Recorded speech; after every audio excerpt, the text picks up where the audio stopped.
Yeah. Um, Kindly repeat the question, please. Ayan. Uh, will you kindly repeat the question, please? Ayan po. So let's get acquainted with ourselves muna, sir. So tell us, how long have you been involved with the housing sector? Tapos ano po yung current, yung Um, with the work that you currently have now, ano po yung I've been here at ginagawa IPD niyo related to since social housing? 2008. Yan. And from the time on, we've been dealing with urban poor issues and issues of access to essential services in the urban areas, including housing and water. Thank you. Sorry, hindi ko narinig kagad yung tanong.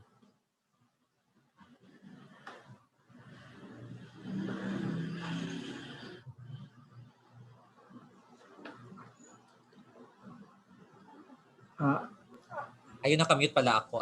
Kanina pa ako nagsalita. Okay. Yun, sir. Tell us, how long have you been working with the, or how long have you been involved with the housing sector? Tapos yung work niyo po ngayon, how is it currently related? Ano po yung ginagawa niyo na related to social housing? you're asking who? Ikaw po, sir. Sa'yo po. Ako pa rin, Ay, nasabi ko na. excuse. Hindi ko Na rin. hindi niya narinig. Sabi ko, I've been with IPD since 2008, I think, no, 2006, working on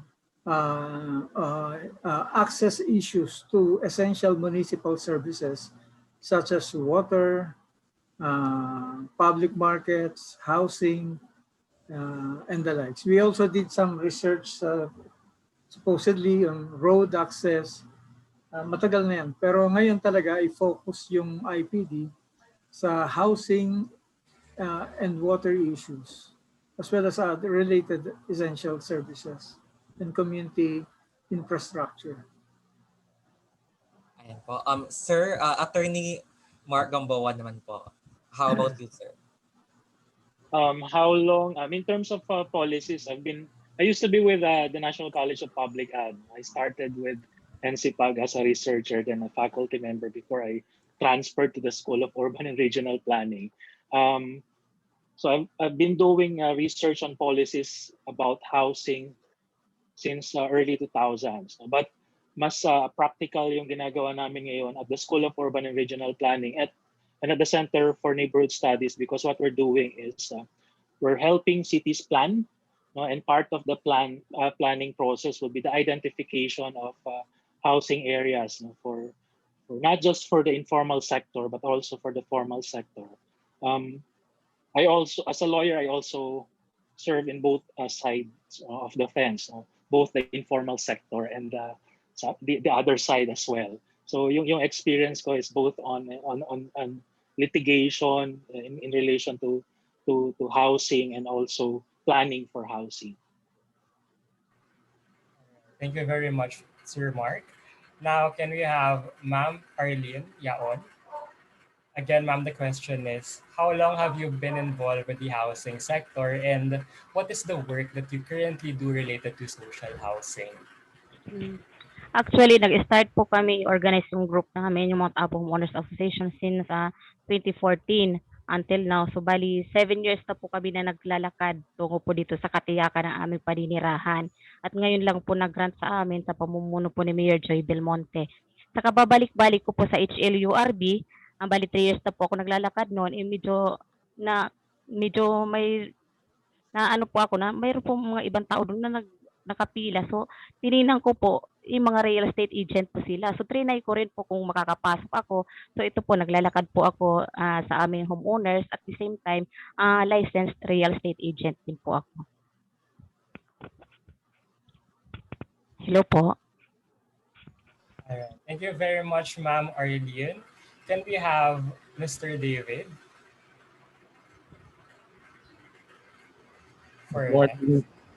Good morning, everyone. Sorry for being late. No worries, Dr. Yap. Yeah. Again, the question, Sir Yap, is how long have you been involved with the housing sector and what is your work that you currently do related to social housing? Uh, okay. Matagal na. Wala pa yata, hindi pa yata kayo pinapanganak. Okay. My interest started in 1986. Okay. Anyway, I graduated from college in 1982. And then we got involved in a project of Dr. or former architecture dean Ronnie Manahan. Uh, the objective then was to come up with innovative techniques on for low cost housing. No, if did you see they were already demolished, but uh, when Balay Alumni was newly built, there were around 3 model houses in front of it along that street. One was built using coconut lumber.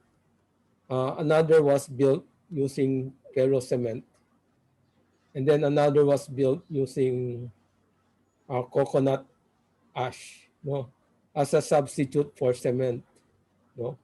So we were part of that project, and then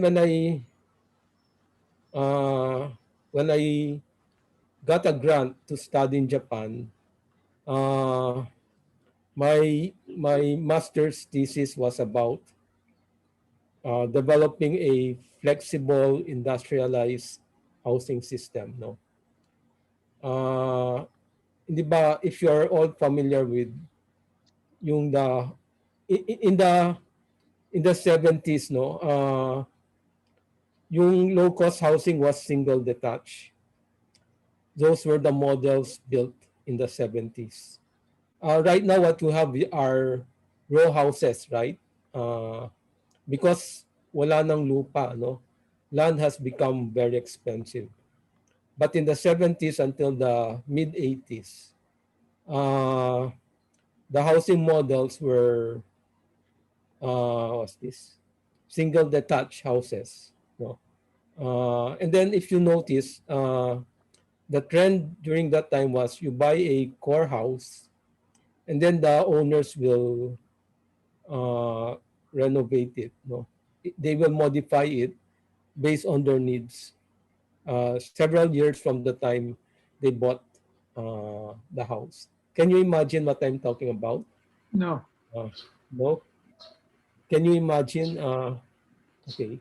Can Yes, you sir. imagine what I'm talking about? So I'll try to. I have a publication, no, about that. Uh, my objective then was uh, yung to develop a prefabricated housing system to lower building costs. Okay? But hindi lang, it will not stop at the core house. You can modify it, no, using prefabricated components. No? Something like that. So that was in the 80s.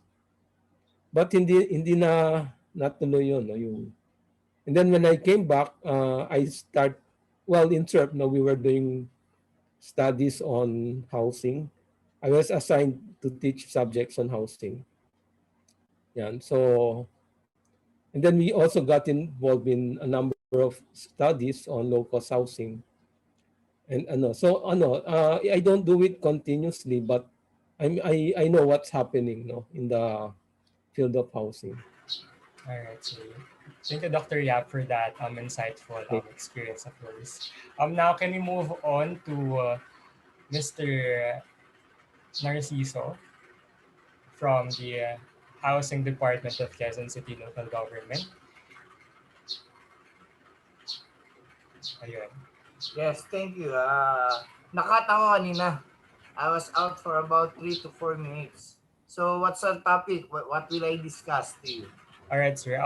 The current question right now is how long have you been involved with the housing sector, and what is the work that you currently do right now for social housing? Okay. For my part, my personal experience, I was hired by the Quezon City government in 1988. And by 1989, we were the one who touched the community mortgage program under the National Home Mortgage Finance Corporation. By after a year, we have a taken out project. From now on, the community mortgage program was already discussed to you by my boss, Mr. Asper. It is a group of people, you organize mo sila, who have built their structure in a private lot. Then the Quezon City government, being then called the originator, and the National Home Mortgage Finance Corporation is the financier. So there are four or five characters here. The community association who will buy the property, the lot seller, the landowner, the originator, mobilizer, the Quezon City government, parang guarantor siya nung bibili na mga community association, and the National Home Mortgage, the financing agency. From that time, meron tayong nagagawa na nagkakaroon sila ng security of tenure by providing them the lot that the house they will build. But then the Mayor Jun Simon told us, para paring squatter, but hindi nyo pagandahin. So kasi lot only lang yun eh. The beneficiaries of the CMP can only avail of around 80,000 pesos minimum up to 120,000 pesos. That was year 1989, and the 40,000 additional is for house construction or modification, renovation. So apart from that, the Quezon City government also dwelled on the direct sale housing projects. This direct sale, we did not provide also houses. We did not build houses for them. These are informal settlers or underprivileged families living on a property owned by the Quezon City government. If that property, assuming, should be used for basketball court or open space or school na hindi natuloy, then there is a tendency na tawag dito, parang iba ng instead of using it as a basketball court, it will be transformed from open space into a residential. And the Quezon City government will give conditional contract to sell to those actual occupants. That's what we call the direct sale program of the Quezon City government. All the Quezon City government properties. But then came Sir Mayor Speaker Belmonte. He says, aba, nauubos na open spaces natin sa convert dahil sa ano. That's why tinigilan yung conversion. And we cannot also convert kung talagang yung property naman is allocated for school. Hindi mo naman pwedeng gawing residential yon.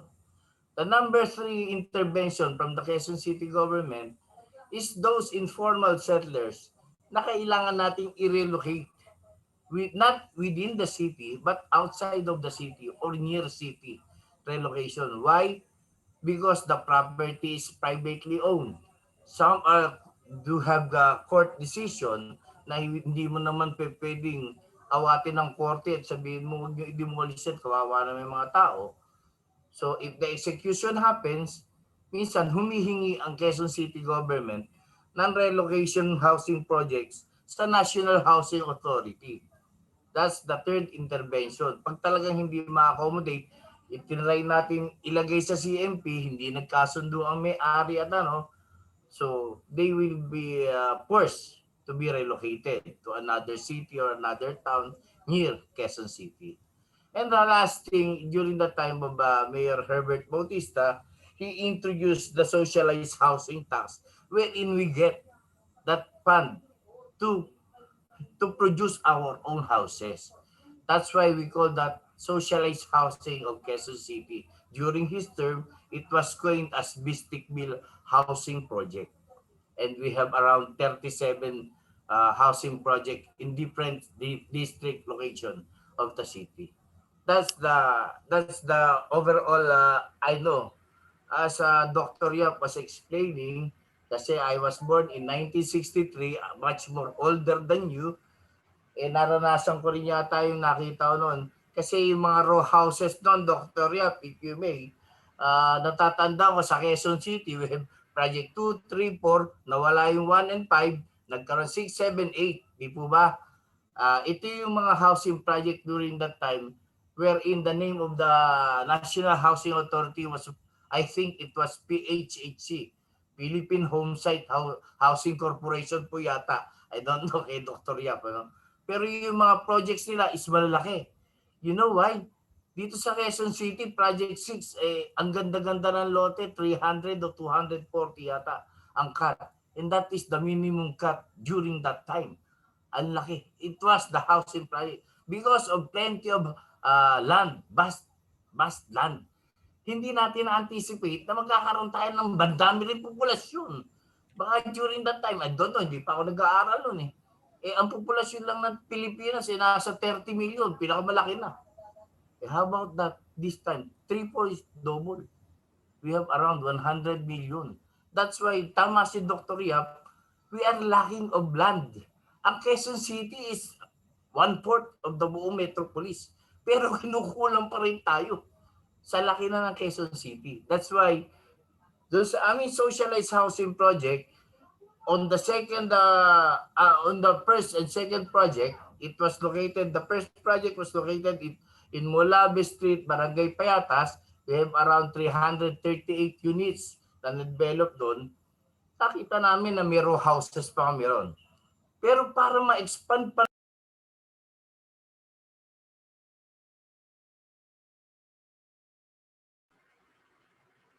I think Sir Narciso is already muted.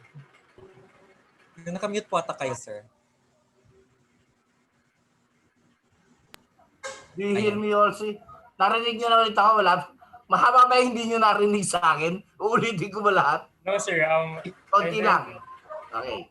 Yes, sir. Dito sa sinasabi kong housing project ng number 1, it's located in Molabe Street, Payatas.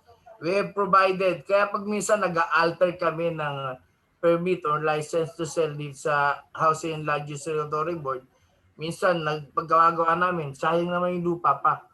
Halimbawa, we plan for around 280 na housing units in District Bill 1. Nang makita namin yung periphery, pwede palang lagyan ng 3-story walk-up.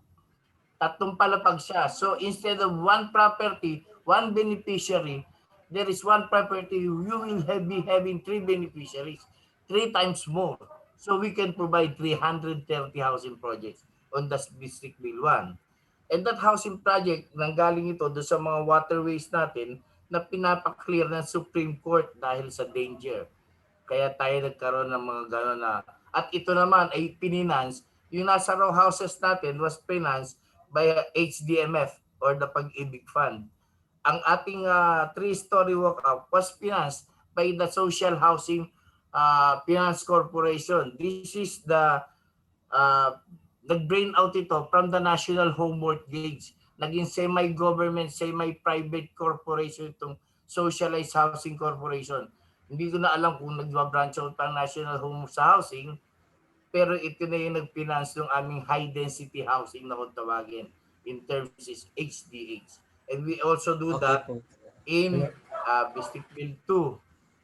Yes? Sir Tapos Narciso. na ba oras ko? Yes, sir. Thank you very much for that overview. No? Very fruitful siya and very insightful for everyone in here na malaman kung ano nga ba yung mga past interventions and programs na ginagawa ng Quezon City local government. And with that, we'd also want to... Yes, sir, yeah? I was able to find my article. Can I share it? Just to give you an idea what Mr. Narciso Alvarado and I are talking about. Kasi what you see now are only row houses and ngayon no, yung low-rise buildings. To give you an idea of what the low-cost housing program used to be in the 70s and 80s. Sige po, sir. Maganda din po yun, sir, na makikita natin yung growth o yung change nung ng social housing throughout the years. Para later, once we forecast kung paano po siya magalog sa 2050, ma-develop natin yung trend po ng changes if ever. So sige po sir, you're welcome po to share if ever. By the way, Mr. Alvarado, I'm older than you. I'm like 1960 ako. Teka, ay, host. Mag-share screen po ba kayo, sir? Multiple sharing. Alright, sir. Hold on po. The host should allow multiple sharing. Alright, sir. There, sir. You can share screen. Okay. Here. I don't have a document to share. Hindi ko kagaya si Can you see Dr. Yap. Wala akong document to share. Dr. Yap, thank you very much. Yeah. Ayan po sir, nakikita na po namin. Yung sinasabi ni Mr. Alvarado, no? A low-cost house used to be 6 by 6 meters. No? Yan. And then 2 bedrooms and LDK. Situated on a 110 by 10 by 12 square meter lot. 120 to 200 square meters. Kasi meron naman 3 bedrooms na LDK. So ganito yung core house yan, no? And then because of the needs of the family, they expand, no? They look at the figure, no, yung zone 1, zone 2. They expand the house because of their needs, no? So I studied that, no? Families would expand or modify their houses based on certain needs, no? Either dumami yung pamilya or something like that, no? Yumaman sila, no? Nagkaroon ng savings. So ganyan, no, yung from a simple core house which I showed yung earlier pictures, they become like this, no? Yung nga is yung pinaka nakita ko is nagiging 2-story house, no? You have several modifications. So you can see the core house, and then like the one figure PC05, no? You have the core house, and then nilagyan ng porch, dinagay ng garage, no, and another bedroom, no. Yung Filipino laging may dirty kitchen, no. You have yung kitchen na pinagmamalaki, nandun na lahat ng appliances and everything. And then kung saan talaga nagluluto, yun ang dirty kitchen. And that is, you can see that from the prehistoric Filipino house, yung mga bahay na bato, all the way to what you see now, our modern houses. So I wanted to study how people modify their houses and how and why, no? And then develop a prefabricated housing system. That was but when I came back in 1995, row house na, no? Nawala na yung mga single detached houses. So in the mid-90s, or starting maybe the 1990s, the housing problem shifted from developing a low-cost housing model to land. That's nag-shift na parang it was, the problem was no longer how to bring down the cost of housing. The problem became, where is the land, no? Saan available yung land? Yun ang sinasabi ni Mr. Alvarado. That's why now most of the programs are off-city resettlement because within the urban center, there's no land available. So that's what you should is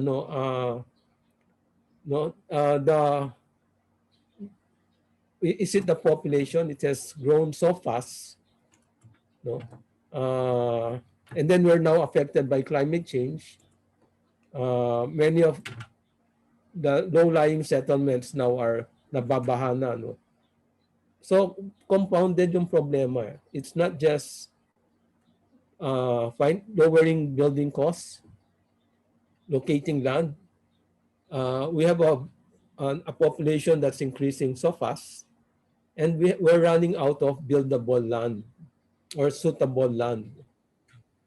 So yeah, that's the mabigat ang problema. It's not a simple na you cannot just say.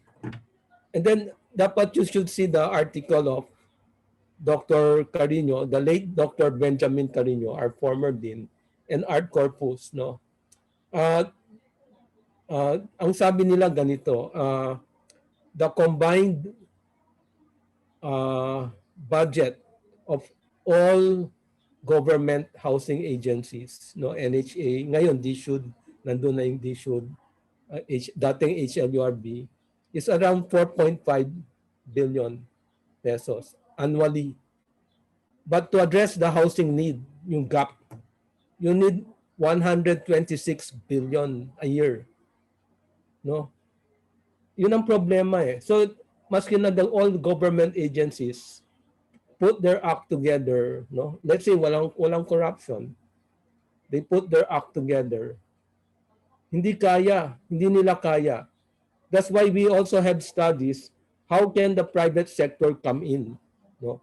Through public-private partnership.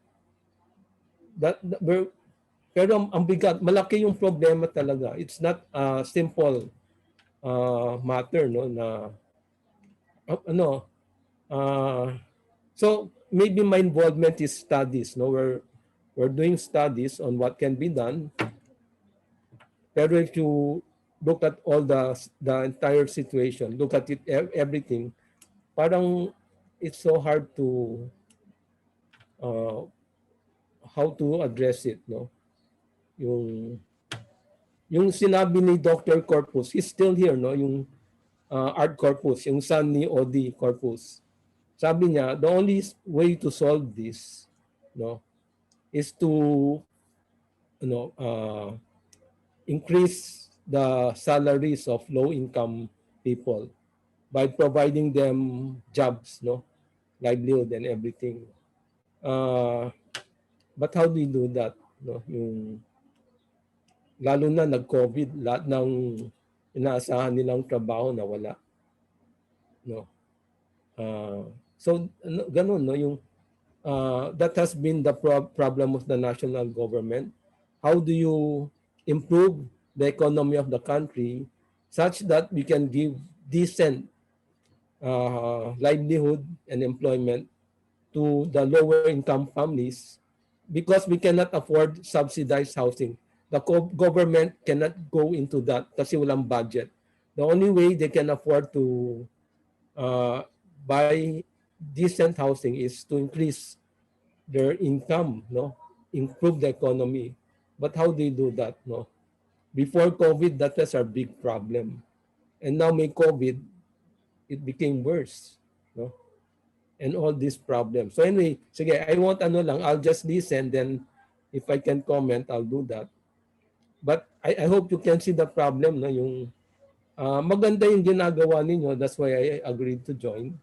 By 2050, what will you do? Una is the population, ang bilis ng growth rate natin. Alam niyo po ba, sir, kung ano yung population ng magiging ng Quezon City by 2050? Again. Ken, what's that? Ano po yung may research po ba tayo? Parang ano yung magiging population ng Quezon City or ng whole Metro Manila by 2050, the growth rate? Kasi right now, I think it's 1.67, no, the growth rate. No? And then we have a way to compute in how many years, given a certain growth rate, in how many years will the population double? No?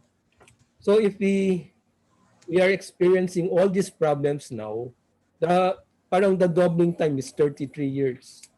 Tamang-tama sa 2050.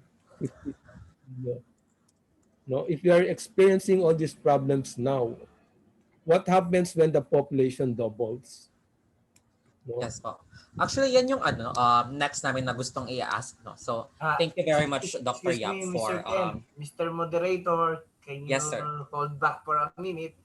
With due respect to Dr. Yap, and I would like to finish and wrap up my my housing projects and projections. I would just elaborate something. During this term of our Honorable Mayor Joy Belmonte, she projected pag binenta natin, pag binigyan natin ng award, kahit pa 3-story yan, ina-award natin sa tao, nauubos ang lupa natin, walang natitira. Wala rin tayong natatapos dahil nagkakaroon pa rin ng influx because of the green pasture here in Quezon City. That's why Mr. Asper discussed it to you. Ang plano natin is to build high story for informal settlers. The high story building will consist of around 10 to 12 story. It is a government-owned property. Ang titira lang ay informal settlers. But we will not award the unit as a condo unit, certificate of condominium title award, nor TCT. We will be giving it on a rental basis. Hindi rin pwedeng rent to own. Otherwise, if you give them a lifespan of 50 years to rent that property, abay pwede rin lifetime. Baka medyo umangat naman sila sa buhay after 25 years. So the futuristic projection of the Quezon City government through our Mayor Joy Belmonte, magkaroon tayo ng puro rental housing. As a matter of fact, katatapos lang namin itong seminar namin sa Seoul on Seoul housing problem na nag-exist noong 1960. They have their tinatawag na rent to rent, inupahan nila para paupahan, buy to rent, binili na yung property para paupahan. All of them are rental in nature. That's why magaling yung projection ni Mayor at saka nung aming CCA na sinasabi niya, pag binigay natin ang binigay, inaward na ubos ang lupa natin, wala ng property ang gobyerno, pero meron pa rin tayong natitira mga ISF. And with all that, to dadagdagan ko lang yung sinabi ni Dr. Yap, Sir David, kasi ako personal na experience ko eh. Noong panahon 1989, Sir David, Sir Yap, pagka kami nag-CCMP, pag mura lang inalok sa amin ng may-ari, sige, bato na yun magiging pera pa.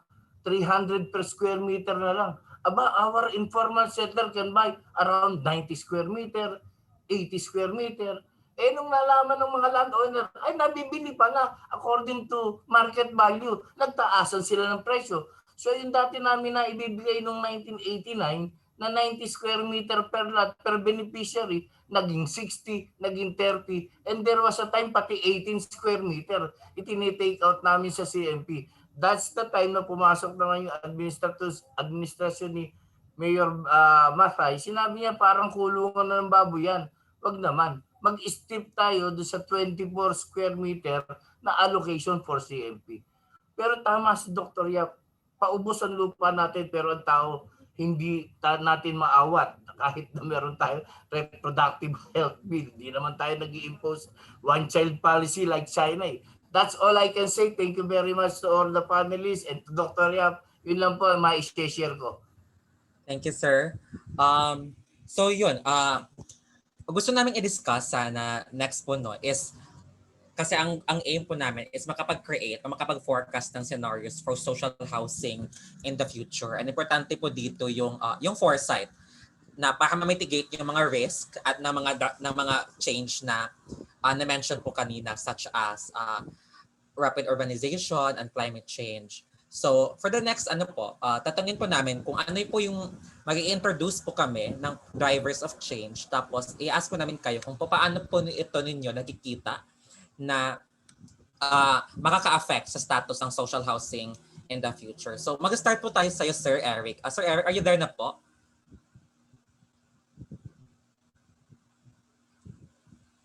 Sir Eric? How about Attorney Gam? Ayan, Sir Eric. So, Sir Eric, na-mention po nila Dr. Yap at ni... okay, wait lang po, sir.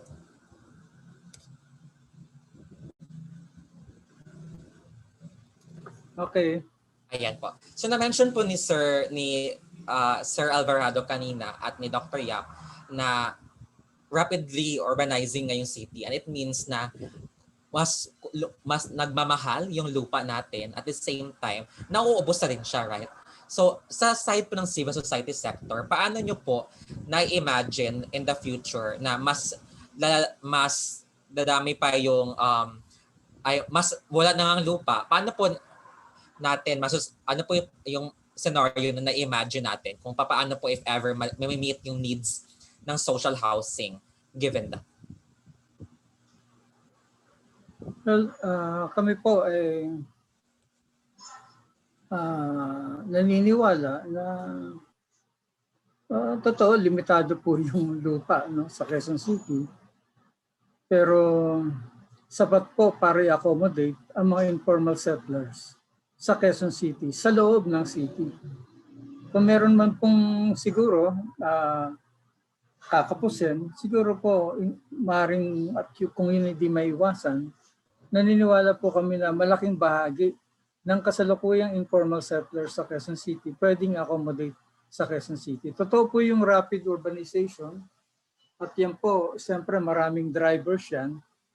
Hindi lang po yung natural population growth ng Quezon City residents, kundi po yung urban migration na tumatakas mula sa kahirapan at giyera mula sa kanayunan. At kung hindi magbabago yung ganung sitwasyon, palaging naroon yung pressure. No? Palaging may pressure, naiiral ng migration mula sa lungsod patungo sa National Capital Region, Metro Manila, at siguro pati Metro Davao, Metro Cebu, Metro Dagupan, Metro Baguio. Pero pinakamalaki siyempre ang pressure sa Metro Manila sa simpleng kadahilanan. No? Pinakamataas yung average sa wage sa Metro Manila ay mas mataas kaysa sa labas ng Metro Manila. No? Ibig sabihin, yung may mga mahihirap o may mga tao sa kanayunan na po pwedeng hindi mag-migrate. Yung may sariling kabuhayan. Pero yung pinakamahirap, no, maaaring hindi rin maaaring pamasahe nga lang, wala para makalipat ng Metro Manila. Pero yung may hirap na may kakayanan pa na lilipat at lilipat dahil nga sa ganong imperative, economic imperative. No? At yan nga po ay magpapatuloy yung ganyang trend. No? Kaya po, totoo po na dapat i-address yung sitwasyon sa kanayunan. Ganun ba man, hindi solusyon na paunlarin mo yung kanayunan para maglipatan at magsiuwian at magsibalikan sa probinsya yung mga informal settlers dito. Sapagkat marami po sa kanila ay dito na talaga nakapagtayo ng buhay. Siguro 3 henerasyon na silang narito o 2 o 1 o mas marami pa. Ganun. Kaya po ang pangunahing kahilingan ng marelita sa lungsod sa Quezon City man at iba pong parte ng Metro Manila, in-city relocation. Kung hindi man, on-site redevelopment. Marami tayong malalaking informal sites na gano'n ang panawagan. No? On-site redevelopment. No? At meron namang ilan na natupad na. Halimbawa, itong sa NGC West, on-site sila dyan, ma-award yung lupa at nagtatayuan na sila ng mga bahay na mas maayos sapagkat na-award mo sa kanila ang lupa. Siguro ganyan din yung dapat mangyari sa NGC East yung sinabi ko. No? Dapat ganyan din ang mangyari sa NGC West siguro. Isa pang malaki siguro yung Damayang Lagi dito sa yun, kaya alam nila Sir Narciso yan. Tapos yun dito sa North Triangle, yung malaking parsela ng lupa nakatabi ng Vertis North, no, nagkaroon ng kasunduan na lilipat sila sa isang lote na malapit na in city diyan lang sa Pasong Tamo. Galing sila sa San Roque, lilipat sa isang di kalayuan lugar sa Pasong Tamo. Ibig sabihin, maraming mga usapin sa lupa, sa pabahay, ang nare-resolba sa framework ng in-city relocation or on-site redevelopment. Pero yung pamahalaan ng Quezon City, dati ay nagiging priority yung pagpapalikas sa labas ng Quezon City. Kasama yung NHA. Dito lang po sa segment 8.2 na proyekto ng DPWH para i-connecta yung Commonwealth at NLEX sa pamamagitan ng segment 8.2 interconnecting highway along Republic Avenue. napakatagal na pong nabalang yung proyekto dahil po hindi mapalikas ng NHA yung mga tao doon. Dahil po ang ino-offer ng NHA off-site sa labas ng lungsod, sa malayong lugar. Buti na lang po meron tayong UJA at buti na lang meron tayong isang nagkaroon din tayo ng isang mayor na pabor sa on-site, no? Hindi naman kung hindi man on-site in city, no? Kay na si Mayor Joy Belmonte, no? Hindi umaayon siya na hangga't hindi nagkakasundo ang lahat, DPWH, NHA at maging yung mga informal settlers organizations, hindi sila dapat lumikas kasi nga hindi pa nagkakasundo kung saan sila ililikas. Pero yun nga po, ang dahilan kung ba't nababalang ang proyekto, dahil nga po hindi magkasundo kung saan ililikas. Dahil ang pananaw, ang gusto ng mga nanirahan doon, hanggat maaari on-site kami or in city. At ayaw namin ng off-site. Bakit po? Ito po, maiksi lamang po, no? Kapag ikaw ay naninirahan sa Quezon City, sa isang informal settlement, gaya ng mga nasa segment 8.2, o kaya nasa tabi ka ng Tulyahan River, o kaya ng anumang major waterways at mga estero sa Quezon City at Metro Manila, mas maganda pa ang katayuan mo kaysa yung malikas ka sa labas ng Metro Manila sa mga NHA resettlement site. Dahil kung nasa loob ka po ng Metro Manila, hamak na barong-barong nga ang iyong tinitirhan, meron kang access sa trabaho. May access ka sa mga serbisyong panlipunan, gaya ng paaralan, pagamutan, palaruan, entertainment, at siyempre, pinaka-importante, yung oportunidad sa paghahanap buhay. No? Magtinda ka ng balot, pwede. Magtinda ka naman, pwede. Magpa-atras ka ng sasakyan sa tapat ng nightclub, pwede. Kikita ka 5 piso kada pa-atras mong sasakyan. O kaya itawag mo lang ng taxi yung mga nag-aantay ng taxi sa harap ng mall, may 5 piso ka. Madali ang diskarte, madali ang trabaho. Ba't hindi gugustuhin ang mahihirap na tumira sa loob ng lungsod? Dito sila mabubuhay. Samantala po mga kapatid, mga kababayan, yung mga nailipat po sa malalayong lugar, sa Kalawan,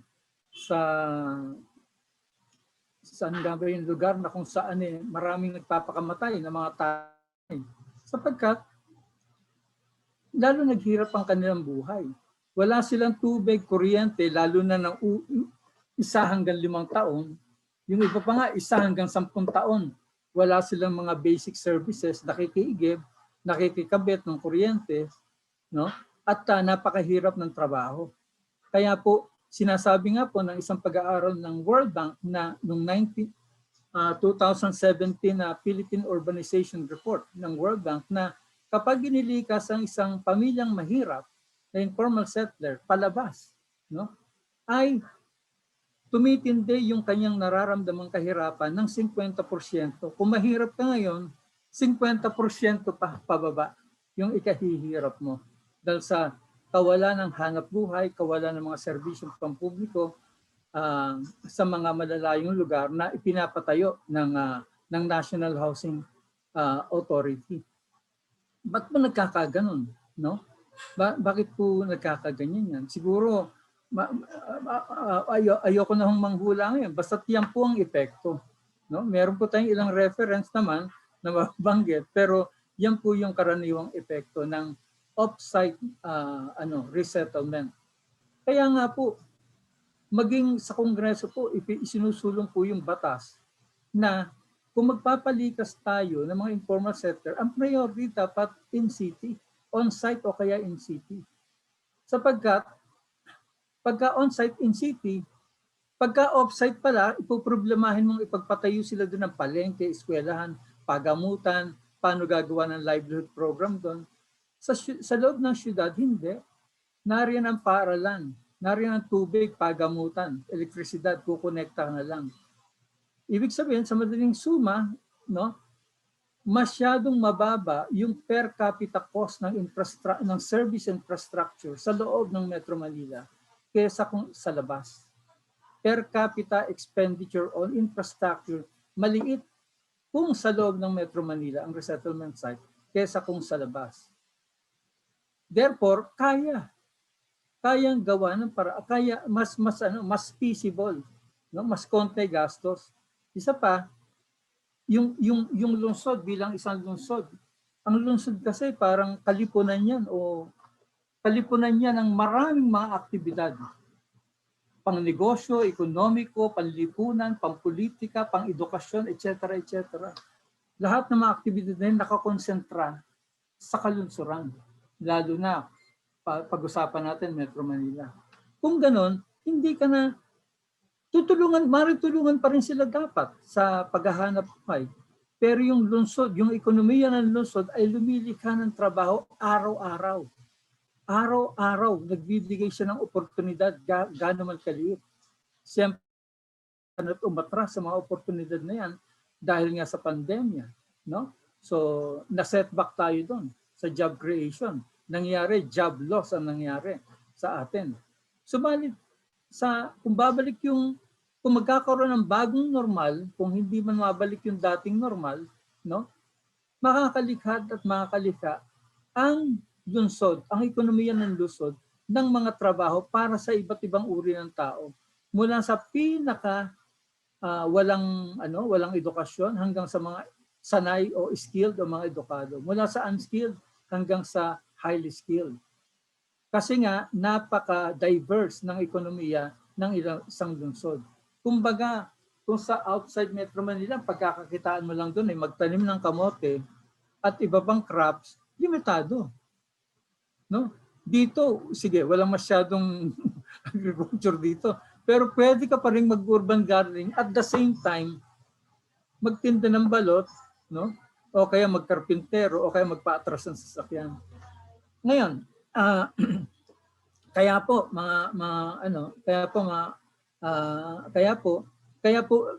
binabanggit ko lang po yan sapagkat yun nga po yung pangunahing dahilan kung bakit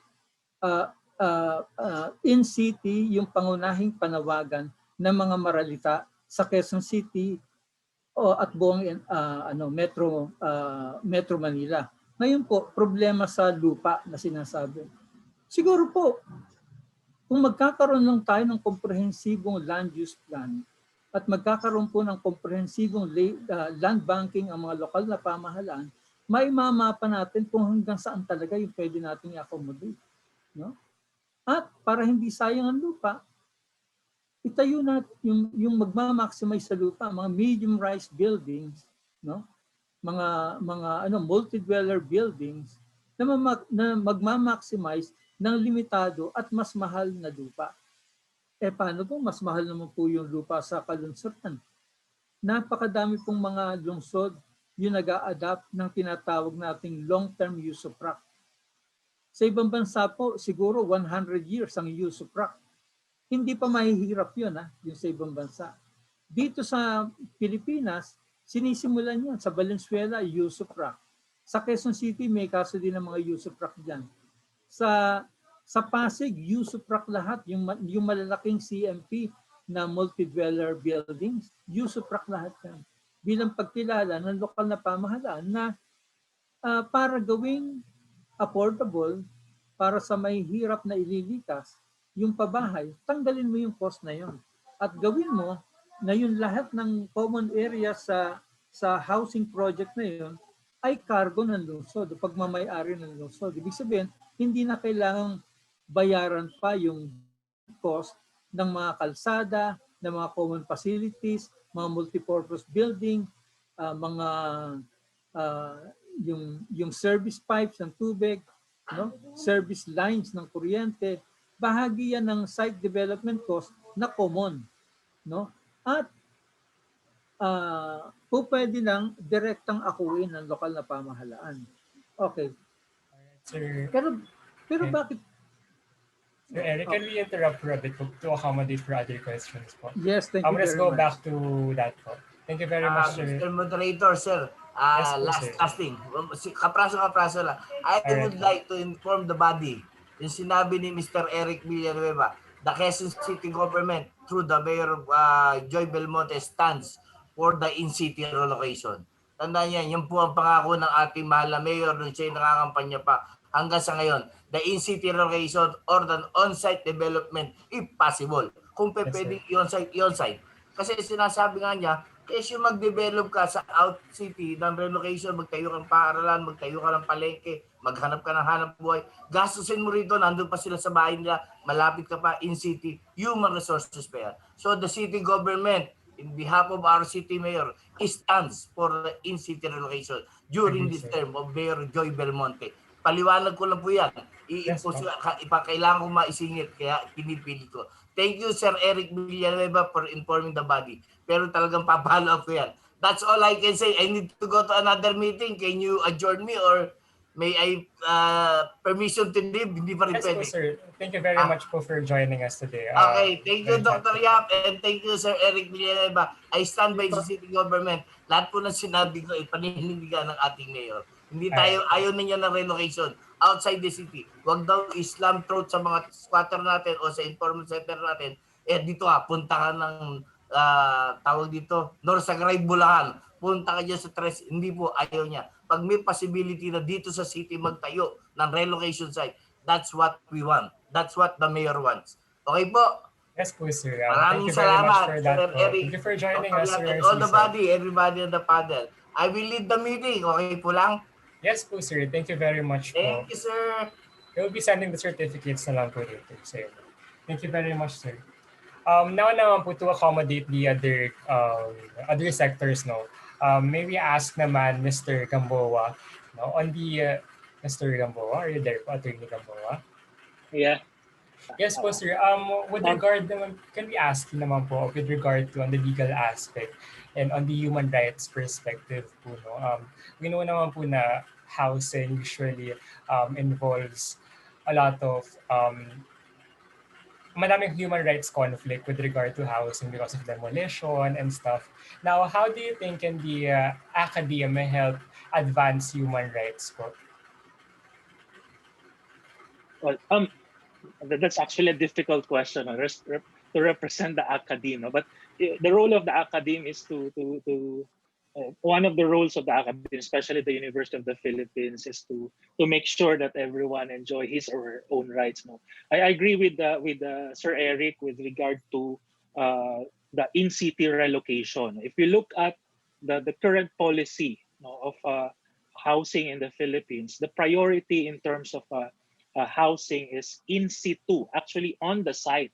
So if it's possible for the city to have a housing program or housing project on the site itself, that's the priority of the law. The next is the in-city, meaning within the city. Last priority, yung resettlement, yung tinatapon outside the city. Now, one of the reasons is not just economic, which was already discussed in detail by Sir Eric. No, it's also when you talk about settlements, it's not just economic. A settlement is a system. And a system is comprised of several components, and one of that is the economic component. And isa din sa reasons why your resettlement fails is because the economic component of that resettlement project is not there. But your settlement is also a unit composed of social and institutional and cultural factors. Yung nabanggit ni Sir Eric about relocating these informal settlers, even if they have been in the city for more than 30 years, yung kanilang you're trying to evict them, dun sa kanilang social and cultural context. Hindi na yung kanilang previous context, which is the province, is not anymore their context. Kapag tinanggal mo sila doon sa kanilang present location, that's actually cutting the ties, not just the economic ties of these settlements, but also yung social, cultural, and even spiritual ties. Now, you will notice do sa ibang mga informal settlements that I've been to, we have informal settlements, for example, 1,000 families inside Manila North Cemetery. And you ask them, bakit ba kayo nandyan sa loob ng Manila North Cemetery? And it would actually agree to what Sir Eric said. Kapag nilipat mo kami sa probinsya, mas mababa, mas maghihirap yung buhay namin. Yung settlement should be linked to the quality of life of the settlements. It should not be assumed na pag tin-transfer mo sila sa ibang magandang infrastruktura, gaganda yung quality of life nila. No? In many instances, in many cases, nag-worsen yung quality of life nila. That's why they go back. So they go back not because matigas yung ulo nila. They go back not because tamad sila. They go back because yung nilipatan nila na settlement, walang economic opportunities. That's one thing. The other is, nasa Manila lahat ng kamag-anak ko. Nasa Manila ang kaibigan ko. Nasa Manila ako nag-aaral. Why are you transferring me to the other location on the pretext that you're going to improve my quality of life? When in fact, you're actually worsening my quality of life. No? So isa yun sa as mentioned, I've been on both sides of the fence. No? Yung landowner and in most cases, the informal settlers. It's very difficult to explain to a property owner yung perspective na yun. But as a lawyer, I use yung concept ng rights-based approach. No, this housing is not just a privilege given to the people, not just to the informal settlers. No? Housing is a right to everyone, to a human being. Now, as a human right, that's not alienable. If you're not giving the person a choice where to live, you're not making him enjoy or her enjoy his right to housing. No? So pag nakiklik yung kanilang opportunity and yung freedom nila to choose, hindi mo binibigay fully yung kanilang right to housing. Even if it's not stated directly in the Constitution that housing is a right, no, we are part of several international agreements that recognize that housing is a human right. Now, when it is a human right, it is not alienable. It is you cannot just say, "O i-waive mo na tong na to, no? Itong right na to kasi mas bibigyan ka namin ng magandang buhay." Isa din sa important aspect ng socialized housing should be taking into consideration the lived experiences of the people. No, we have these pre-formulated solutions to the housing problems. Pero yung understanding the scenarios of what would happen 50 years from now, sometimes yung history is a good anchor, no, kung ano yung nangyayari, no, but nagbabago yung context mo. So you talk to the real beneficiaries of this socialized housing and try to integrate yung lived experiences nila. So hindi siya yung lumalabas na wala namang kasing hindi siya wala namang kasing parang tamad or ayaw lumipat lang, no? Ganun yung mga explanations that we use, no? But that we see. Pero when you try to understand deeper yung kanilang experience nung tinransfer mo sila, like for example, maganda yung intention because of Yolanda, people, the settlers near the shore were transferred, were resettled. They were given very good housing facilities. But these people are actually fisher folks. They were transferred upland. So what they do is they travel from that relocation site to the shore, spending more time and effort and money just to earn a living. No, hindi nasundan o nasabayan yung pag-transfer sa kanila. No? So yung aspect yung legal aspect ng housing, you use the concept of right to, it's a human right, it's not alienable. You cannot just tell the person waive your right to housing. You cannot waive your right to housing. No? But of course, kapag binigyan mo sila ng option, you give them a real option, not a forced option na parang wala na silang choice whether to transfer or not to transfer. Siguro yun yung magandang tingnan natin. No? Si housing, you're creating a settlement. No? It's not just an infrastructure, it's a system. As a system, it's not just a system that is comprised of the housing unit and the people. No, yung system na yun, meron siyang even spiritual, no, cultural, economic components. And when we talk about housing, we equate it to quality of life. No? Walang masyadong studies sa Philippines, but in other countries, maraming studies. Ano ba yung better quality of life? Yung row housing, yung high-rise housing, medium-rise housing. No? So maganda rin na tingnan natin siya in our options in the future. No? Don't just, siguro yung isang magandang is huwag nating i-force no yung solution. Na sa tingin natin that's the solution. We have to understand the problem, the underlying cause of the problem. Not just the superficial cause of the problem, but the underlying cause. And for you to be able to do that, you have to understand the lived experiences of the people, and making sure that that lived experience would ultimately make them enjoy their right to housing. As the government is a duty bearer, obligation niya to make sure that people, regardless of whether these are informal settlers or formal settlers, the obligation of the government is to make sure that these people would be able to enjoy their right to housing. Not just making sure that they're able to afford yung housing unit, but affordability is also about making sure that they're able to live in it, hindi lang yung mabili nila yung lupa, yung bahay, and but they're able to live in that housing facility.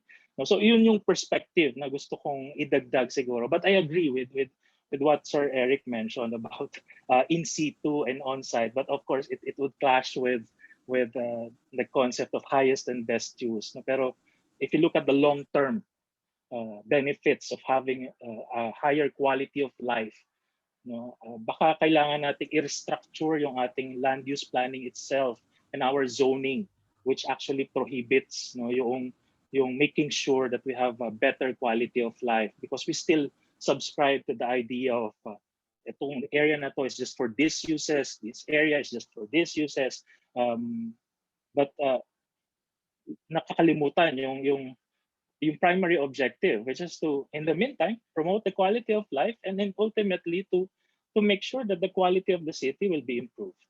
So yun yung legal perspective siguro. Thank you very much, Attorney Gamboa. We've learned a lot from that, especially, sir, yung point na yung quality of life, especially with regards to housing, is connected siya. Hindi mo siya ma-separate sa economic, social, at cultural aspects ng way of life natin. At yung sa last din, na pag-promote ng mixed use of land, of zoning, kasi doon natin mas na-maximize yung quality of life na yun. So, yung next one po namin na question is directed to Miss Arlene Yaon. Hello, ma'am.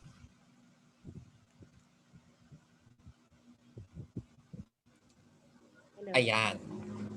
So, i-ask po sana namin kung paano nyo po nakikita in the future yung magiging relationship ng government at ng mga housing beneficiaries bilang ikaw po personally as a president ng isang housing association. Paano po yun, if ever, ma'am, in the future, nakikita nyo na given na mas marami nang i-handle yung government at given na mas mag-evolve din yung needs ng communities? Ako masasabi ko lang po, kung nakikita ko sa future, kung ganito pa rin sa pamumuno ni Mayor Jerry Belmonte. Kasi base po sa pinagdaanan namin, ay inabot po kami ng 7 years sa paglalakad po namin. Una po namin ito isinalang sa Shopsy. Subalit napakahirap po ang mga compliance po doon para po kami lumulusot sa butas ng karayom. Subalit nung umupo po si Mayor Joy Belmonte, ay wala pong kahirap-hirap. Ilinapit po namin kay Mayor, wala pong kahirap-hirap. Ayun po, i-grant niya po sa amin na ang mismong city na po ang nag-finance sa amin. Binayaran nila po ng yung landowner, at saka sa ngayon po pinaprocess na po yung individual transfer of title namin. So kung ganito pong klase ng leader po ang uupo dito sa Quezon City, ay nakikita ko po na talagang yung mga mababawasan po yung ating mga informal settlers po. Yun po. Yun po ang nakikita ko pong ano. At sana magtuloy-tuloy pa po itong programa ni Mayor nang marami pa pong matulungan at hindi na po masyadong pahirapan pa yung mga homeowners po na katulad po namin. Yun na po. Sa mga ano naman po, sa mga homeowners po or sa mga ibang informal settlers po dyan, ang sasabi ko lang po, i-organize nyo po ang inyong grupo. Ano nyo po, i-register nyo po sa HLURD. Lumapit po sa ating LGU, nandyan po ang Housing Community Development and Resettlement Department. Sila po ang a-assist po sa atin. Tutulungan po nila tayo hanggang makamit po natin yung ating minimiting katiyakan sa paninirahan. Yun lang po. Maraming salamat po. Thank you, ma'am. Ayan, for our next set of questions, yung professor po namin would like to ask the next question. So, Sir Elmer. Thank you. Narinig niyo ba ako? Yes, Sige. sir. Question to una kina Dr. Yap at saka kay Attorney Gamboa. Kasi meron kaming ongoing conversation with the SK Federation Chair of Quezon City on a partnership with UP Diliman. No? Sa larangan ng social housing, anong nakita ninyong, di ba, if we had say a 5-year or 10-year partnership with Quezon City on social housing, paano natin paano mapakinabang, how can SERP, UP Law, UP Architecture, and SIPAG, Social Work, create as much public value for real, no? Hindi yung public value na tinuturo sa classroom, pero real public value for Quezon City sa larangan ng social housing. Anong nakita nyo? How should we structure ourselves internal to UP Diliman para optimal yung pakinabang ng informal sector through social housing sa Quezon City? May thoughts ba kayo on that? Or is it enough to publish journal articles? Bahala na lang sila sa City Hall magbasa ng journal articles? What do you mean by public value? Public value is yung value that is enjoyed collectively. No? Beyond private value na kanya-kanyang pakinabang lang. No? So kung sa social housing, maybe it could be ganito, no? Collectively benefiting from housing that is more affordable, closer to work, mga ganyan-ganyan. So parang, di ba, have we been doing it, how can we do it better at UP Diliman? Paano mas mapakinabangan ng informal settlers ang social housing at ang yung intellectual work ng academe? Or basahin na lang niya sa journal yung pinapublish natin, sapat na yun for the next 20 years. Yung kasi, I think the main problem now sa socialized housing is land. Okay? So, like earlier, Attorney Gamboa mentioned land use planning. No? I think that the local government should do land banking. No? Given that it has income naman, no? And then we have a student who did a thesis. There are what we call the foreclosed properties.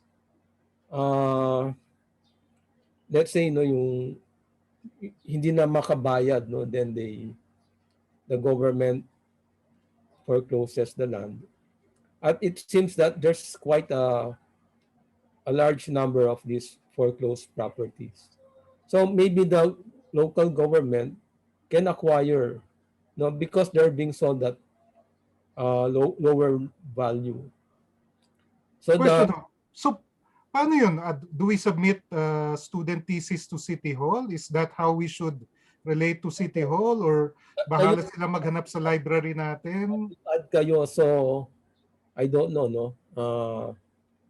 Should there be a policy that you can give to Congress whereby they can make a ruling to that extent, or maybe the local government not kasi after the term, limited ang term ng local chief executive. Yes, tag 3 years lang no? So the university is actually a better long-term steward. Lalo na yung UP, no? We are already branded as leftists, no? We are being watched by the military. Every move we make is wrong, no? Whether it's for the public good. No, or do you want that maging aktivista kayong lahat, no? Is that what you're saying, no? We should course this through the right channels, no, to make it effective. The way I see it, it's land banking, no? Para if there are situations like itong mga in-city resettlement, the government need not try to identify land and uh, negotiate. No, they can immediately go into assistance, no, to the uh, low-income families. No, yung Valenzuela, no, may have you seen that yung Disciplina Village nila? Yan. For me, that's the best housing model. Yun yata yung sinabi ni, was it Mr. Villanueva or Mr. Alvarado, no? Yung, and they only charge 300 a month. And malaki-laki, relatively large ang floor area. It's around 20, the basic floor area is around 20 square meters. Then, pwedeng gumawa ng loft, no?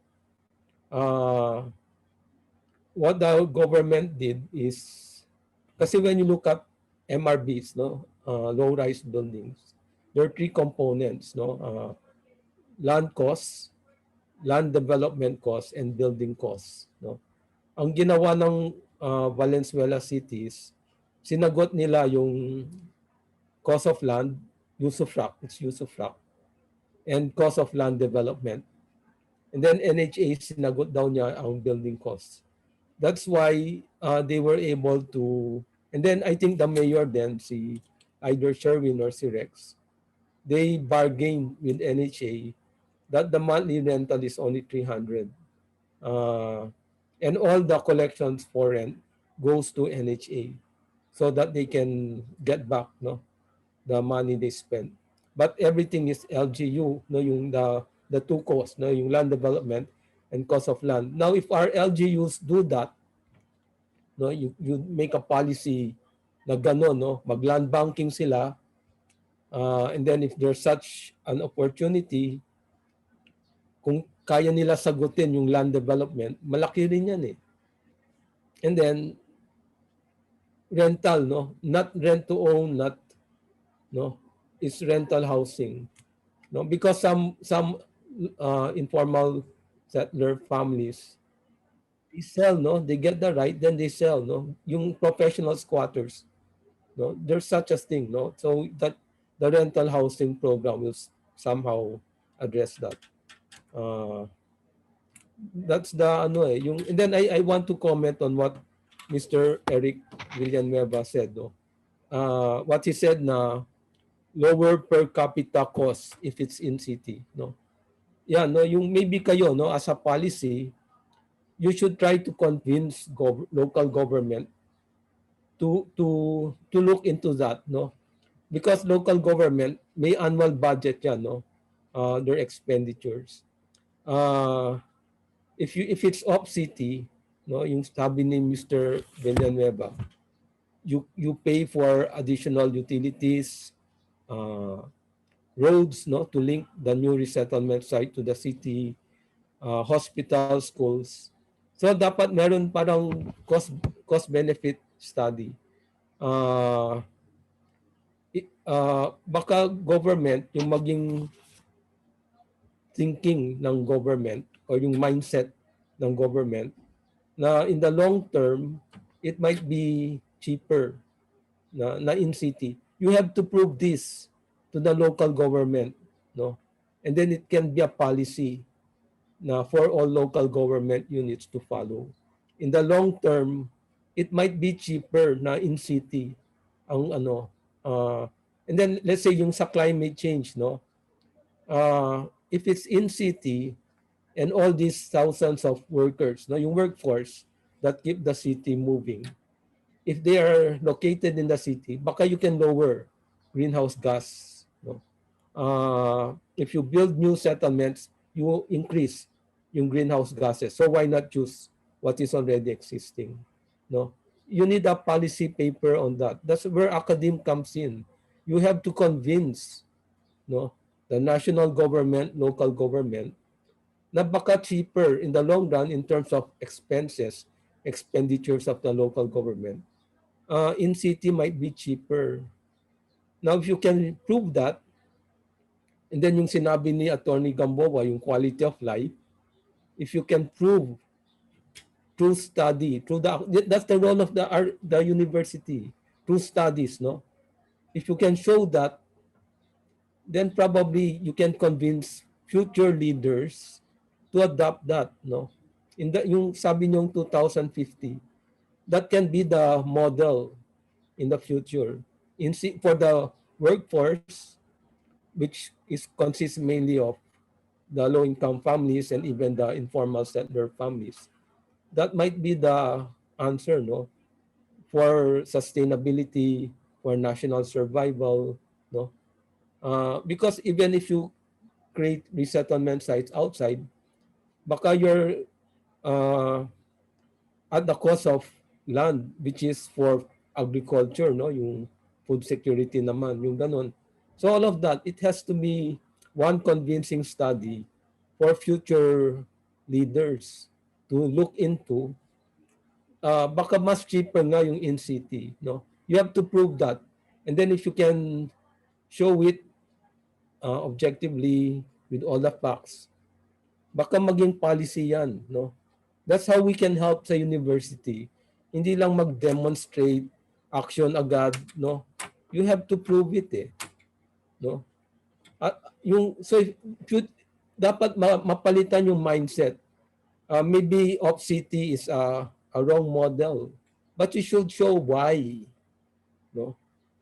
So that's the role of UP. Through studies, through articles, no, parang you were sarcastic, no, when you said studies lang. But you have to convince people, no. Ngayon kung magrebelde kayo, mag-demonstrate kayo, babarilin lang kayo. They'll say you're activists, no, yung stupid people na ganun-ganun. You have to show it academically.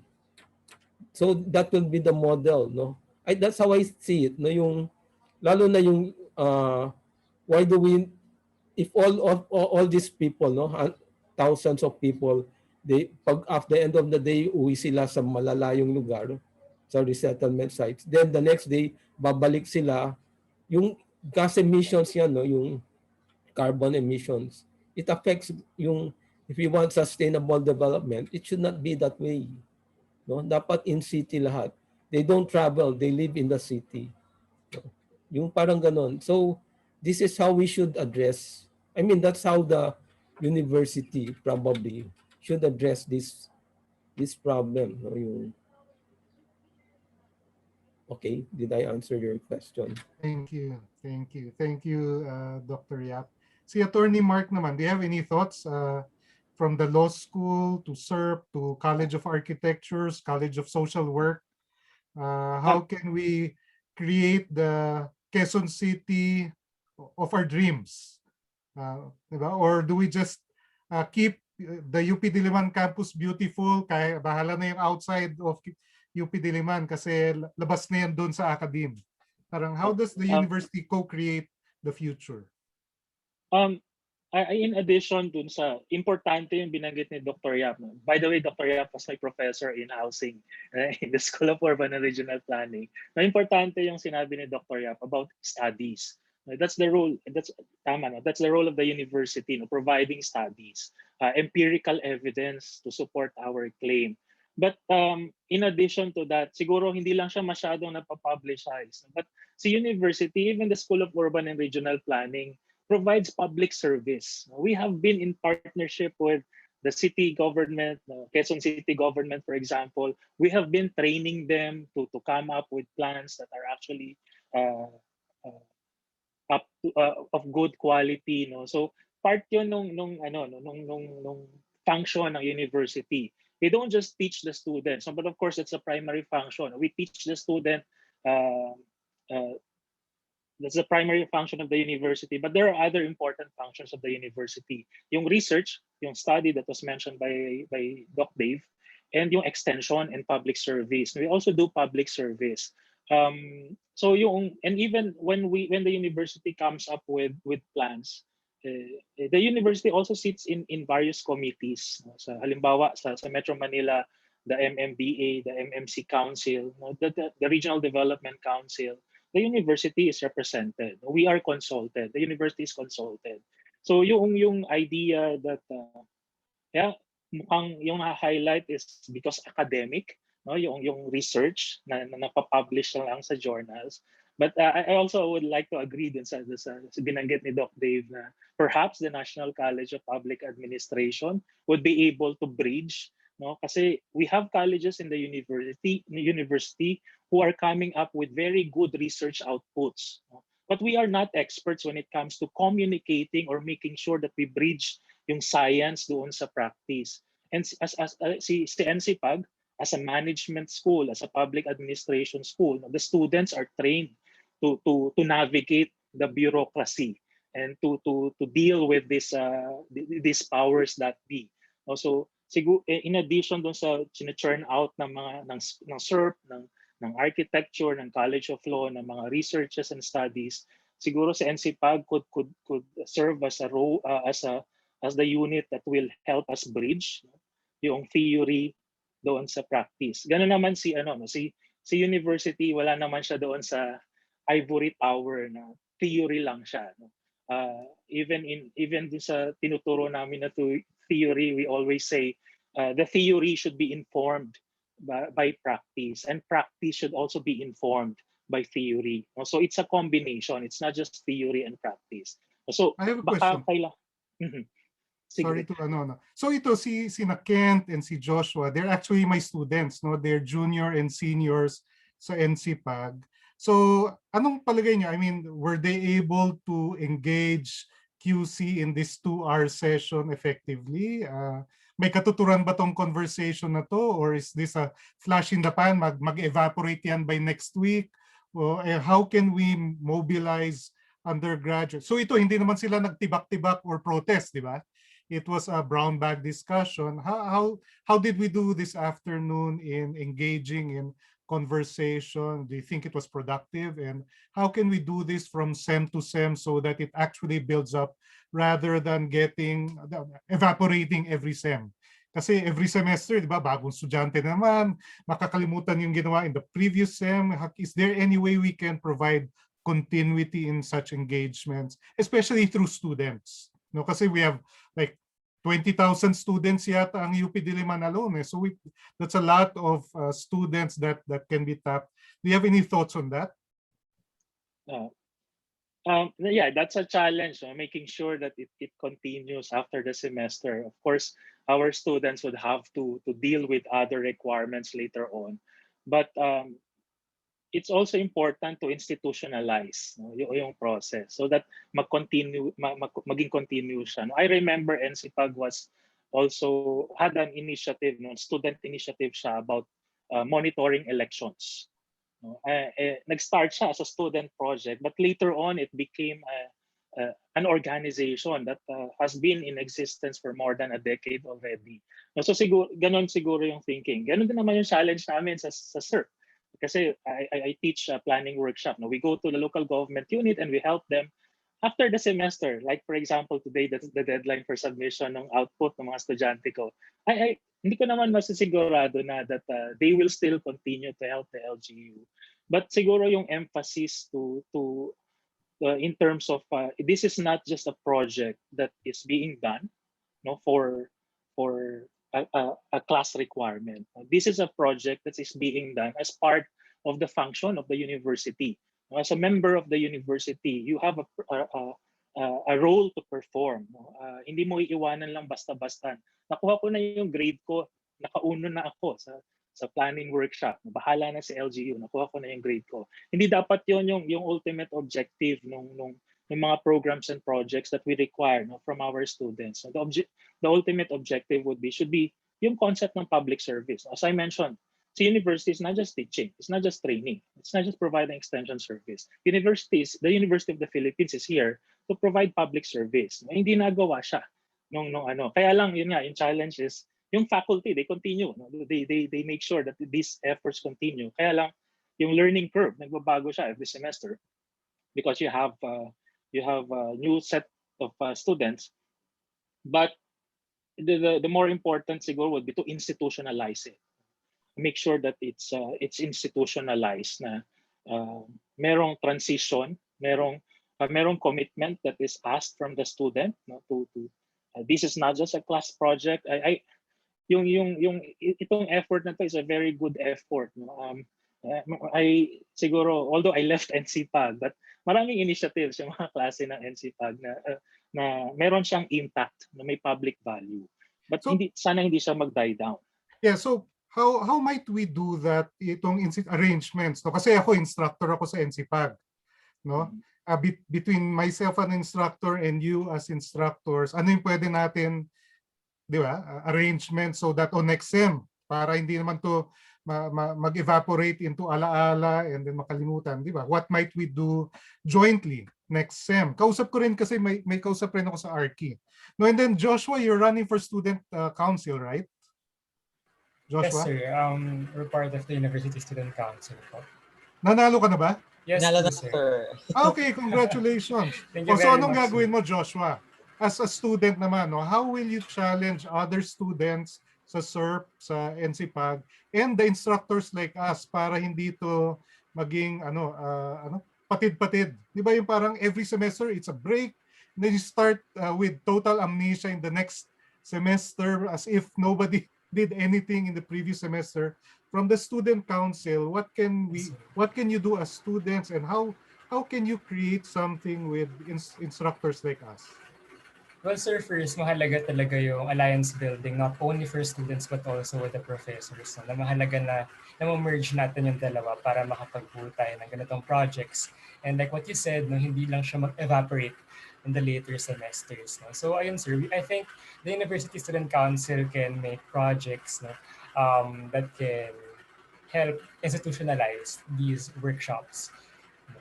Ayun, sir. Anong position mo, Joshua? Counselor, sir, sa USC. College or university level? University level, sir. I think, sir, may counselor po na specifically ang focus niya is community rights and welfare. So I think we can talk to that counselor to mobilize yung organizations, professors, and classes to focus on social housing initiatives. Okay. Pwede bang i-incomplete muna kita para gawin mo to next sem? Sir. Just kidding, just kidding. Yes, sir. No, but yun no, ito yung built-in problem ng semestral break, di ba? Yung napapatid no? If it's considered just as a student requirement, you get your grade and then you move on. And I understand that, no? But there is a next batch of students, and they can actually inherit it if there are arrangements in place, no? And between the instructors like us and the student council and students, gawin natin yon, no? Because if we don't, all of this will evaporate. No? By next sem, the next batch of students will start from scratch, and then sayang. No? But if we're able to create mechanisms for continuity, then as a partner to Quezon City, magbi-build up ito over years. No? From sem to sem, from year to year, palalim ng palalim yung trust and relationship with Quezon City. And then, mas maganda yung flow of knowledge between us and them. Si Dr. Yap. Yeah. Last semester, no, I thought the focus of my class was resilience upgrading of existing resettlement sites. No, so I invited a number of speakers, and then at the end, no, I asked my class, my students to prepare case studies and try to adapt, no, what they learned from the speakers and also yung literature review, no. It was, and then ito yung maganda, no, yung many of our students now in SERP are from the private sector. Dati, when I joined SERP, malaki yung national government agencies and LGU. But surprisingly, that has changed. No, they're now more from the private sector. And then two of my students are developers.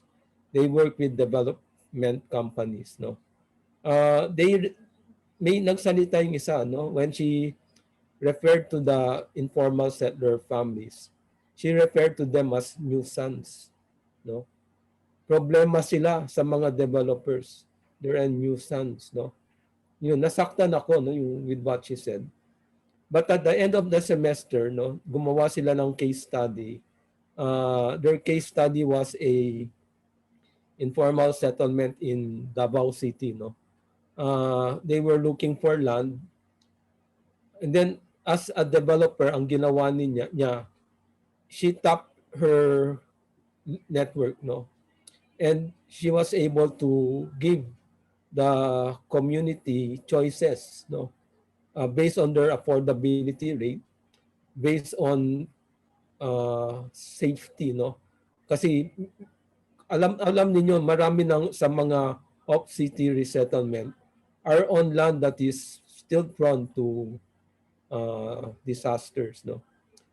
The informal settlers are not aware of this. They don't know how to do formal studies to detect whether the land they are buying is situated in a danger zone. So yun ang ginawa nila, no? Yung dalawang estudyante na yan, that's how they assisted, no? So yung sinabi ni Mr. Elmer Soriano, I don't know, no, how undergrad students can help, no? Kasi in my case, these are professionals. They're developers, they're real estate developers, architects. So after my class, nag-commit sila that they will help with the effort, no, to assist, no, the urban poor families. Yung isa engineer, sabi niya, sige, we can help with soil studies, lalo na sa mga resettlement site. Yung iba, yung architecture, no, yung models, no, what can be done. And then yung real estate developers, they were able to pinpoint, no, land in Davao City that is within the affordable range. It is free from disasters, no. Maraming choices. Hindi kasi yung mga community leaders do not know, no, saan sila pupunta, anong available, because landowners do not want to deal with them, no. Yun ang problem. So that's how kami, no, kasi we're a graduate school, that's how I was able to influence my students. So for the undergrad, ewan ko, no, maybe advocacy, you know, yung so sa akin still through research kasi we're academe, no, continue. Ito yung ginawa ninyong study, pass it on, what else can be done, no?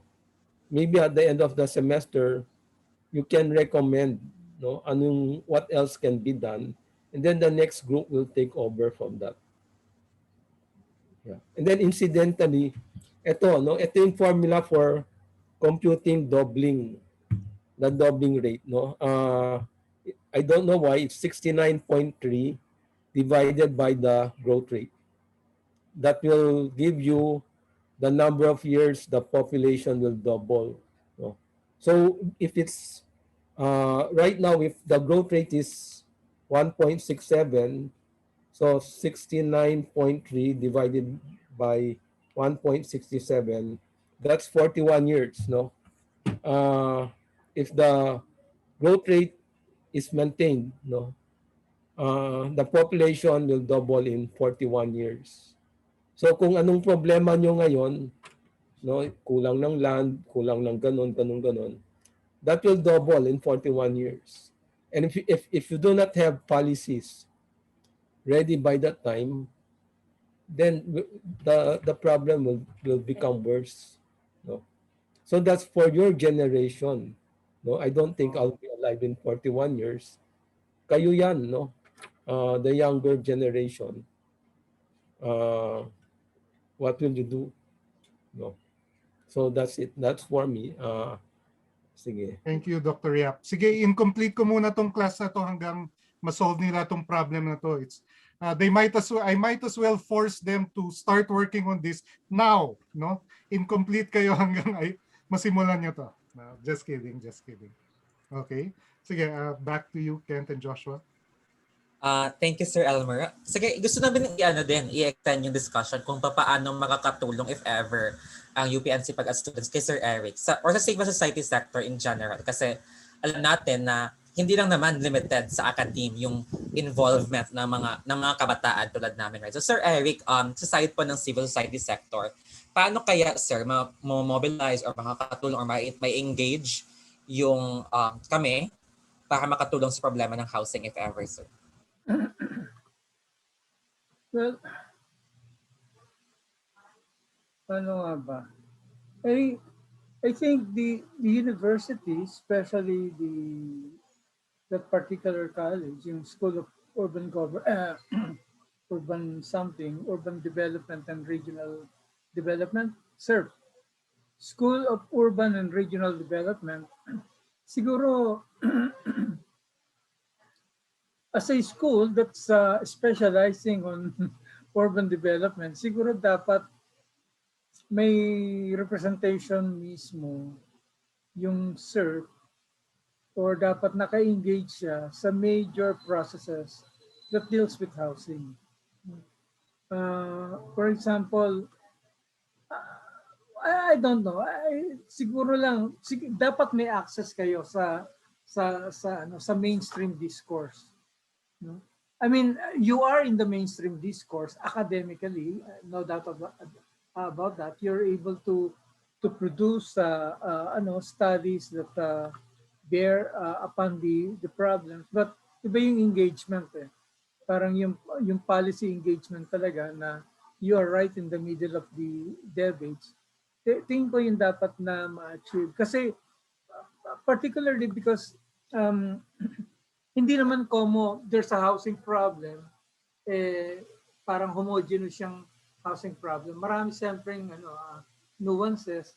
And one of the most important nuances, ano ba yung pinaka-immediate na needs, pinaka-immediate na demands ng mga concerned na tao. For example, sa urban poor sector, ito I mean, I'll just talk freely. No? Halimbawa, no, dinidemand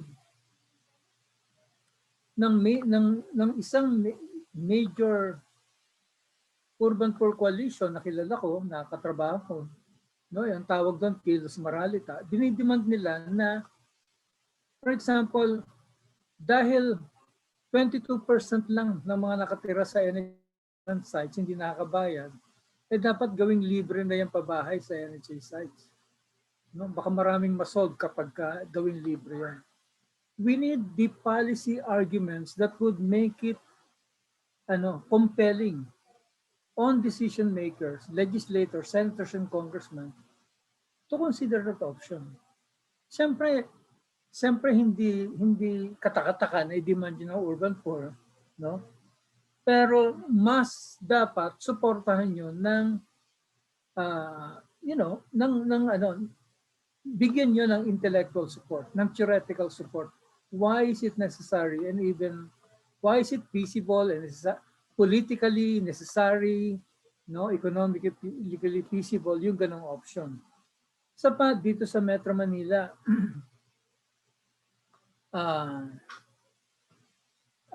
maraming CMP sites, yung mga lugar ng pabahay na kung saan pinontohan ng community mortgage program. Madami yan. Lupa lang yung loan nila sa Siapsi, tapos nagpatay sila ng bahay, tapos sinuhulugan nila yung lupa. Yung iba naman yata, both lupa tsaka yung mismong construction ng bahay. So mas malaki yung loan nila. Nahihirapan yung iba sa pagbabayad dyan. Parang is it possible na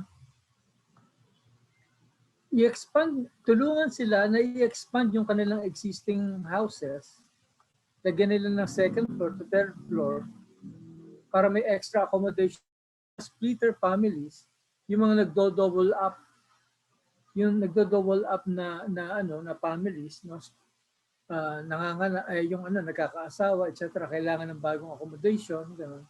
And even offer it for rental. So if you have more rental housing, you will drive the cost of housing down in terms of rental rates. No? Maraming lugar sa Metro Manila, yung tipong posible yan na gawin, na tayuan ng yung mga bahay nila, no, i-retrofit lang, lagyan ng second floor, allow them to take a loan from Siapsi or Pag-ibig, no, so that they can redevelop their housing, so that they can open a rental business or accommodate more families, namely yung splitter families nila. And And then sa rational land use nga, no, yung na yung sa mixed use na sinasabi na how can we make that possible? Um, Yan, isa yan. Tapos yung so many other questions na may political support, may demand, no, may need as articulated by the urban poor, pero mas maganda kung kasama natin yung academe that argue these possibilities with decision makers. And maybe SERP can do that by actual and active involvement sa policy processes. Ganun. Ayan, thank you po, Sir Eric. So with that, yun na po yung last question namin, no? And thank you, maraming salamat po sa aming mga panelists para sa inyong wonderful insight para sa social housing sector ng Quezon City. So marami ako natutunan. Personally, siguro unang-una yung complexity ng housing issue in the sense na it's inextricably linked at hindi din siya kayang i-separate sa ibang issues ng ating lipunan. Like for example, na-mention kanina na possible solution pala ng sa social housing ay yung pag-increase ng minimum wage ng mga low-income sectors at yung pagpapaunlad ng regions outside NCR. Na laman din natin kanina na social housing is a multifaceted issue in the sense that it's always linked into the economic, social, political, and cultural aspects of our communities. And there's a need for our plans for the future na mag-move on sa current single use ng land sa pag na-focus on residential, commercial, or government, for example, into changing this into mixed use kind of land para mas naging vibrant ang ating mga communities. And lastly, marami din tayong natutunan sa kung ano man yung pwedeng maging roles ng members ng university such as pag-produce ng research para sa pag-develop at pag-lobby ng mga policies to our government. We can also initiate projects and programs to augment those that's currently being implemented. And lastly, we could also use our voice and amplify those voices ng mga informal communities para ma-assert nila ang kanilang mga rights. Ayun, tama ka dyan, partner. And actually, I'm very inspired from all the discussions made by our speakers, no, our panelists. And parang ang sarap ng pakiramdam, maging katulad na Atty. Gamboa, Sir Villanueva, Dr. Yap, and all the other speakers who joined us today. No, napakaraming insights from various sectors na pwede natin emerge para mabigay yung karapatan sa pabahay ng ating mga residents sa Quezon City. And as discussed earlier, no, magda-double to in the near 2050. And it's very important ang the aspect ng public administration na hindi lamang tayo basta-basta nagbibigay ng pabahay, but also kinakailangan ma-ensure natin yung holistic, yung development ng mga residents na kinakailangan dito sa Kent, na kinakailangan may access sila sa economic opportunities, sa livelihood, sa kanila social empowerment and such. And to ensure this, we have to make sure na lahat ng forms of democratic channels ay napapakinggan, whether it's a form of research, through activism, we acknowledge that these platforms are relevant, must be respected, and are powerful in the provision of social housing. And indeed, housing is a right, and mahalaga na may paglalaban na ibibigay at napapaunlad natin to sa bawat Pilipino, whether nasa Quezon City ka man o sa buong bansa. And let me iterate that housing is a right. So before we officially close the program, we would like to thank our speakers and express our utmost gratitude for lending us their time and knowledge this afternoon. So first, we award a certificate of appreciation to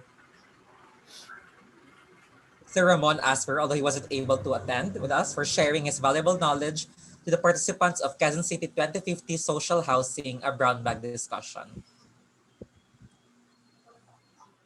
For the next certificate, we award this to Atty. Mark Gamboa for sharing his valuable insight to the participants of Quezon City 2050 Social Housing, a brown bag discussion, given the 30th day of June 2021.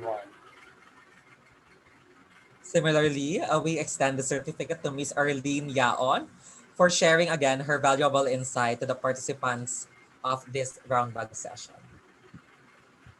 We also give the same certificate to Mr. Enrique E. Villanueva for sharing his valuable insights to the brown bag discussion today. Thank you. Lastly, we extend the same certificate to Mr. Dr. David Dinastilla for sharing his valuable insight again on the perspective of urban planning and development for our brown bag discussion this afternoon. So with that, we thank everyone for attending our event, to our classmates, to from the different sectors of society, from the academe, from the civil society, from the government who was with us this afternoon. We hope that you learned a lot about the current issues and the future scenarios for social housing in Quezon City in the future.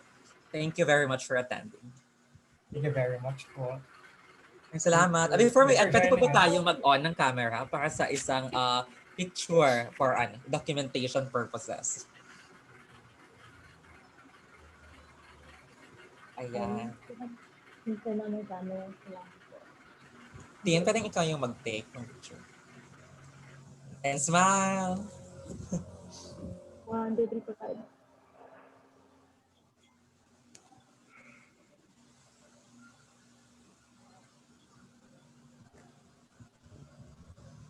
Ayan. And with that, maraming salamat po ulit sa inyong pagdalo. Thank you po sa ating panel speakers ulit for accepting our invitation. Elmer. Maraming salamat po. 3 p.m. tayo. Oo nga. Oh. Ito tayo. Thank you so much. Thank you, Kanina ba yan? thank you. Thank you very much po. Thank you, Sir Eric. Thank you, Ma'am Thank you. Arlie. Thank you. Thank you.